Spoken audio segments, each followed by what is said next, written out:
So, tonight I'm going to go over some of the things that caused the Satanic Panic and some of the events that followed, and throw in a couple of my memories of what went on.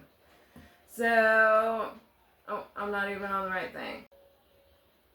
So, the Satanic Panic happened throughout the 80s and the 90s. But if you've been watching any of my videos before now, we have covered witchcraft and the Ouija board and the tarot.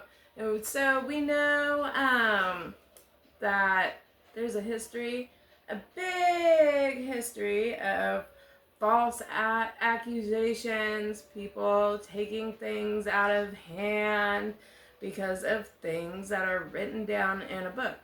You would think that we would have learned from our history with things like the Salem witch trial, but we don't. We like to believe what people tell us, I guess. And the Satanic Panic is no different. It started with Michelle Remembers. And this is a book that her and her psychiatrist wrote together.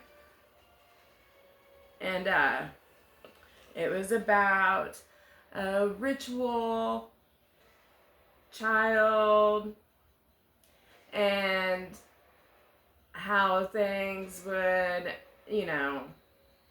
just dead things and bad things that happen to kids. I don't really know how else to word it. You know what I'm talking about. I'm sure you all know about this book. I was really, really, really young when this book came out, so I don't remember much about the controversy or anything when it first came out, but I remember when it was like debunked. But I mean, it didn't help anything. It was too late by then. I mean, look, the witch one was debunked thousands and thousands of years ago, and people still believe in it today. So it kind of started with that, and it would trickle a lot, and then a lot of people were coming forward. There were thousands of accusations the FBI would have to go over, and I'm sure that maybe not with the ritualistic part, but I'm sure some of the child abuse was probably true. And then, I mean, what happens? Nothing, because of all of these other false accusations. Heavy metal music was said to be a cause of lots of people turning to Satan, and all this heavy metal music, things like AC/DC, Ozzy Osbourne, were the devil's music. I'm sure you all remember that. Or if you don't remember it, I'm sure you've all been told by somebody about it, because it was really crazy. That's how we got all the parental advisory stickers, and when you stream music nowadays, it has the little E on it because of the organization that was formed because of all this music creating Satanism. I think it's funny because I remember when I was little and I would go into my sister's room. She was 10 years older than me, and I would sneak in there when she was at school, close her door, and there'd be an Ozzy Osbourne poster on the back of her door. It was my favorite poster. I love that thing. I think I used to go in there to do that and play the, what is it called, the Operation game, because she'd never let me play it.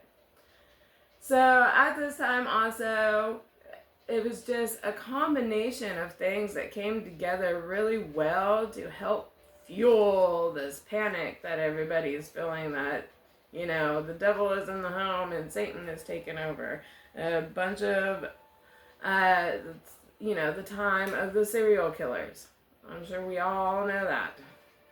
I mean, it's a big time through the 70s and 80s when there was a bunch of serial killers, and then you have the Night Stalker and the Ripper Crew, and, the Night Stalker proclaimed to be in this cult. It just really helped And, you know, I think he knew. I think he knew because it was already kind of starting. You know, I think he knew that that would help fuel things. I mean, I'm sure he's not dumb. Well, I mean, he's dumb for killing people. But, let's see. Oh, so D&D. I remember everyone saying, don't play D&D, it's the devil's game. I never played it. I mean, I probably would have if I was a little older. That stuff still came out when I was a little bit on the younger side. But I do remember it being a big thing where, like, people are getting taken over and possessed by the devil and they're doing the devil's work through this game, and it wasn't allowed a lot of places. So that's pretty crazy. PNG, this is so funny. PNG gets sued over having satanic images on their logo. So they lost and had to change it. And it's so funny because it was like stars and moon. I mean, there wasn't really anything satanic about it. And also at this time, which helped fuel all these ideas, was the emergence of talk shows. And we all remember them. Like, I mean, if you don't remember them, I'm sure you've heard about many of them. The Geraldo Rivera show is the one that had the Michelle chick remembers on there, and a couple of other people talking about Satanism, and it was like so bad and such big lies that they literally had to apologize. He had to apologize for making the show. So I thought that was pretty crazy. And the Satanic Panic still happens today. There are reports of it turning more to the LGBTQ community instead of, you know, on specific people that wear rock and roll t-shirts. I just find it so funny because, you know, it was such a big deal back then, and now you can find it in like kids' cartoons. I just had to say that. I just find it hilarious of what we think is bad at some point, and it's not as bad as we think it is. So, like anything else, I believe that it still goes on today. It goes on with everything. It's a way to give people a fear. It happens a lot, it seems like, after wars, in times of change within countries, and things like that, where, you know, depressions, where things are down, and people are depressed. And a way to give them hope is to push them to something good, but you need something bad, I guess.